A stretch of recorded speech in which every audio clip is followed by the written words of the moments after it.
નમસ્કાર મિત્રો, હું છું વિનોદ અને સ્વાગત છે તમારું મારી આ યુટ્યુબ ચેનલ ઉપર।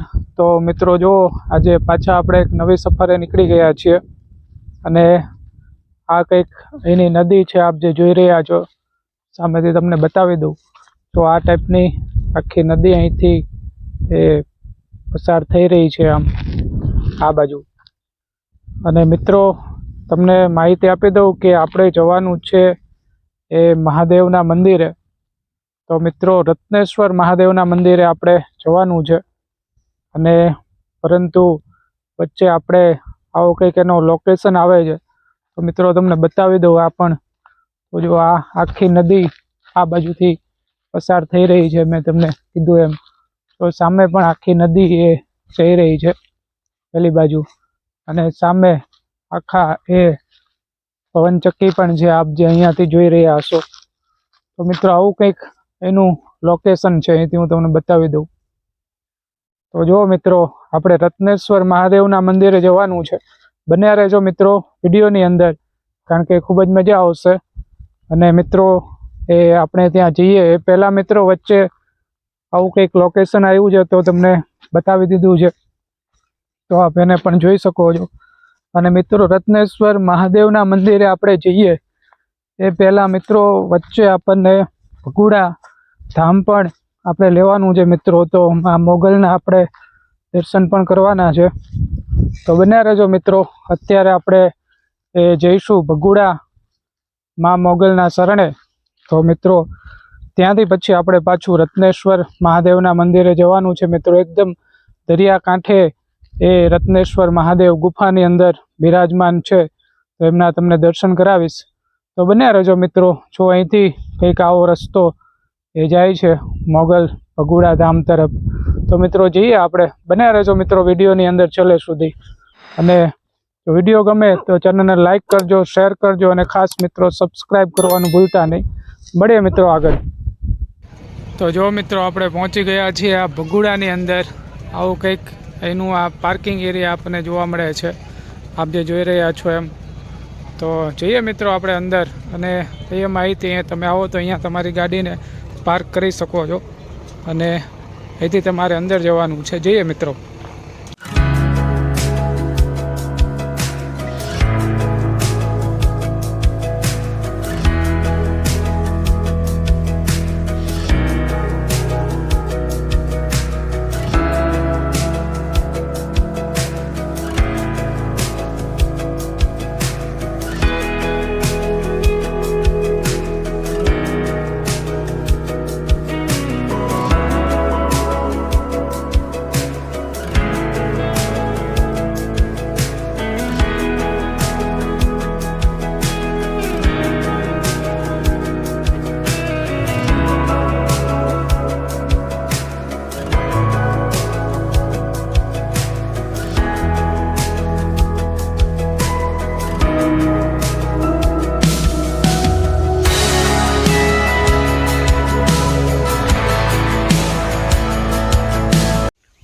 તો જો મિત્રો આવો કંઈક રસ્તો છે આ રત્નેશ્વર તરફ જવાનો, થોડો કટપટો રસ્તો છે, પણ અહીંયા એક બોર્ડ મારેલું છે, અહીંથી તમારે આગળ નીકળી જવાનું છે। જઈએ મિત્રો આગળ। તો જો મિત્રો આવો કંઈક તમને એનો દરિયા કિનારો જોવા મળશે સામે, અને રત્નેશ્વર મંદિર આપણે સામે જવાનું છે મિત્રો, એકદમ દરિયાની ત્યાં કાંઠે આવેલું છે મિત્રો। જઈએ મિત્રો આ રસ્તેથી તમે આગળ આવી જાજો, થોડાક રસ્તો તમારે પૂછવો પડશે મિત્રો, બોર્ડ પણ લગાવેલું છે મિત્રો। જો અહીંયા લખેલું પણ છે કે દરિયા કિનારે બિરાજતા રત્નેશ્વર મહાદેવ। તો મિત્રો મહાદેવ દરિયા કિનારે બિરાજે છે અને ત્યાં આપણે જવાનું છે। તો જઈએ મિત્રો, બન્યા રહેજો મિત્રો છેલ્લે સુધી વિડીયોની અંદર, ખૂબ જ મજા આવશે। મળીએ મિત્રો આગળ। તો જો મિત્રો આવું કંઈક આપણને ત્યાંનું લોકેશન જોવા મળે છે આ રત્નેશ્વર મહાદેવ મંદિરનું। અને મિત્રો તમને આની માહિતી આપી દઉં કે આ ભાવનગર જિલ્લાના મહુવા તાલુકાના દયાળ ગામે આ રત્નેશ્વર મહાદેવનું મંદિર આવેલું છે। અને જે ભાવનગરથી આશરે 90 કિલોમીટર દૂર આ રત્નેશ્વર મહાદેવનું મંદિર આવેલું છે।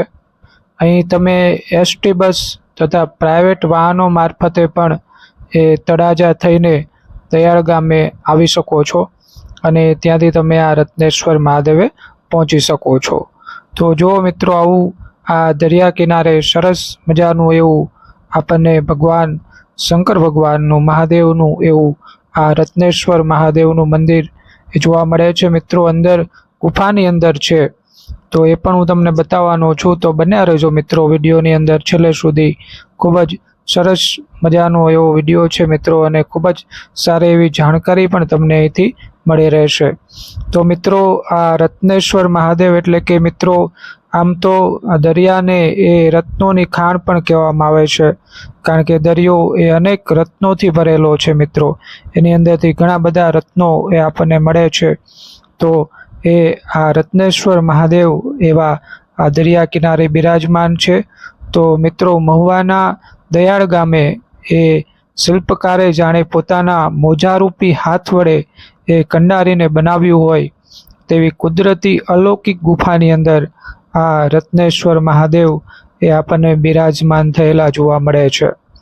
તો જો મિત્રો આ રીતના એ સમુદ્રના મોજા છેક અહીંયા સુધી આવી જાય છે, એટલે આવી ભેખડો પણ તમને અહીં જોવા મળશે. તો મિત્રો થોડુંક ધીમેથી એ શાંતિથી જાળવીને એ તમારે નીચે આવી જવાનું છે ત્યાંથી, અને ત્યાં તમને બીજું એક શિવલિંગ પણ જોવા મળશે મિત્રો. તો આપ એના પણ દર્શન કરી શકો છો, કારણ કે મિત્રો જ્યારે ભરતી હોય ત્યારે ત્યાં ગુફાની અંદર જે શંકર ભગવાનનું શિવલિંગ છે એના તમને દર્શન નહીં થાય, પરંતુ અહીંયા બહાર પણ એક એમની પ્રતિકૃતિ મૂકવામાં આવેલી છે મિત્રો. તો આપ એ શિવલિંગના પણ દર્શન કરી શકો છો.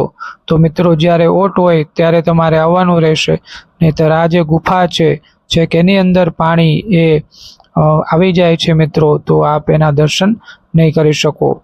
તો મિત્રો દરિયાની ભરતી સમયે એ સમુદ્ર જાણે કે મહાદેવજીના ચરણો પંપાળવા માટે આવતો હોય તેમ દિવસમાં 2 વખત આ રત્નેશ્વર મહાદેવનો જળાભિષેક થતો આપણને જોવા મળે છે. તો જુઓ મિત્રો આ રીતના કંઈક એની રેલિંગ બનાવવામાં આવેલી છે, આપ જે અહીંયા જોઈ રહ્યા છો એ રીતના. અને અત્યારે મિત્રો એ ઓટ છે એટલે કે પાણી પાછું જતું રહ્યું છે, એટલા માટે આપણે એ નીચે જઈ શકીએ છીએ. અને આ રીતના તમારે અહીંયાથી એ નીચે આવી જવાનું છે, અને અંદર ગુફાની અંદર તમે એ રત્નેશ્વર મહાદેવના એ દર્શન કરી શકશો. તો જો મિત્રો આવો કંઈક ત્યાંનો આપણને દરિયા કિનારો જોવા મળે છે. મિત્રો જ્યારે ભરતી હોય ત્યારે એના મોજા છેક એ ઊંચે સુધી આવી જતા હોય છે, અને એ દરિયો જાણે કે એનું રૌદ્ર સ્વરૂપ દેખાડતો હોય, ભગવાનના ચરણ પંપાળવા માટે આવતો હોય એમ ગુફાની અંદર એનું રૌદ્ર સ્વરૂપ એ ધારણ કરતો આપણને જોવા મળે છે. પરંતુ આપ એ સમયે એ ગુફાની અંદર નહીં આવી શકો, એટલે કે એના દર્શન આપ કરી શકતા નથી. તો મિત્રો જો અત્યારે ઓટ છે એટલે પાણી પાછું જતું રહ્યું છે, એટલે આપણે તમને એ ભગવાનના દર્શન એ આપણે કરાવીએ છીએ. તો જો મિત્રો આવું કંઈક પાણી ત્યાં આવી જાય છે તો તમારે શાંતિથી એ જાળવીને જવાનું છે, કારણ કે એ લપસણી જગ્યા હોઈ શકે છે, એટલે તમે ત્યાં શાંતિથી પગ મૂકજો મિત્રો. તો આ રીતના એ ગુફાની અંદર આપણને જોવા મળે છે. જો આ રીતની આખી એ ગુફા છે, અને એની અંદર તમારે એ જતું રહેવાનું છે મિત્રો. તો તમને માહિતી આપી દઉં કે આ જે ગુફા જે છે એની લંબાઈ આપણને આશરે 65 ફૂટ જેટલી, અને ઊંચાઈ એ 16 થી 18 ફૂટ જેટલી એ આપણને આ ગુફાની લંબાઈ જોવા મળે છે. તો મિત્રો આ દરિયાની અંદર 150 ફૂટ ઊંડી એક ગુફાની અંદર આખું આ શિવલિંગ આપણને આવેલું જોવા મળે છે, અને આ મંદિર હજારો વર્ષો જૂનું આપણને માનવામાં આવે છે. જો મિત્રો આવું તમને ત્યાં શિવલિંગ જોવા મળશે, ભગવાન ભોલેનાથનું ત્યાં ડમરું છે અને ત્રિશૂલ છે, અને આ રીતનું કંઈક શિવલિંગ આપણને ત્યાં જોવા મળે છે. તો મિત્રો હર હર મહાદેવ, ઓમ નમઃ શિવાય. આપણે મહાદેવને નમન કરીએ છીએ, અને આપણે તમામ સબસ્ક્રાઈબર મિત્રોની મનોકામના પૂર્ણ કરે એવી આપણે ભગવાન મહાદેવને પ્રાર્થના કરીએ છીએ. તો જો મિત્રો આ રીતની આખી ગુફા એ તમને ત્યાં એ જોવા મળે છે, એ તમને અહીંયા બતાવી રહ્યો છું. તો મિત્રો દરિયાની અંદર જ્યારે ભરતી આવી જાય છે ત્યારે દરિયાનું પાણી એ આ મંદિરની અંદર સુધી પહોંચી જાય છે, એટલે કે આ ગુફા જે છે ત્યાં છેક અંદર સુધી આવી જતું એ આપણને જોવા મળે છે. તો મિત્રો જો આ રીતની કંઈક આખી એ જે ગુફા જે છે એ આપણને રત્નેશ્વર મહાદેવની એ જોવા મળે છે. તો મિત્રો ખૂબ જ સરસ મજાનું એવું ભગવાનનું શિવલિંગ છે અને ગુફાની અંદર છે. તો મિત્રો ચોક્કસથી આપ આ સ્થળે આવી શકો છો મિત્રો. ખૂબ જ મજા આવે એવું સ્થળ છે. તો જો આપ ભાવનગરની મુલાકાતે હોય અને મહુવા બાજુ આવતા હોય તો ચોક્કસથી મિત્રો આ રત્નેશ્વર મહાદેવના મંદિરની એક વખત મુલાકાત લેજો મિત્રો. અને આ ભોળાનાથના આપ દર્શન કરી શકો છો. પરંતુ મિત્રો એ ઓટના સમયે આવજો તો આપને એ મહાદેવના દર્શન થશે.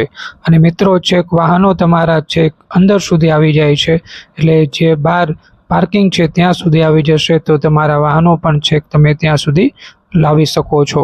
અને મિત્રો જ્યારે જન્માષ્ટમી તથા ભાદરવાના પ્રથમ દિવસે એ અહીં મેળો પણ ભરાતો આપણને જોવા મળે છે. તો જો મિત્રો બહાર તમને આવું કંઈક મંદિર ત્યાં તમને જોવા મળશે.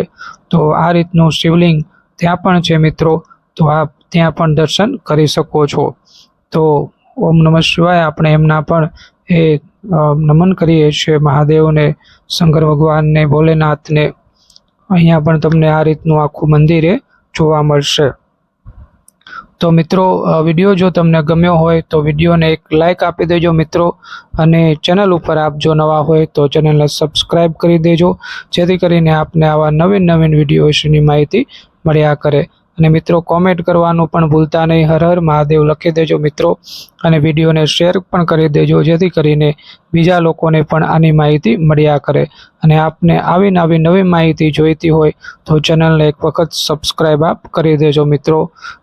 તો વિડીયો જોવા માટે તમારો ખૂબ ખૂબ આભાર મિત્રો, પૂરો વિડીયો જોવા માટે. અને મિત્રો ચેનલને એક વખત સબસ્ક્રાઈબ કરી દેજો મિત્રો. થેન્ક્સ ફોર યોર ટાઈમ મિત્રો. ખૂબ ખૂબ આભાર મિત્રો.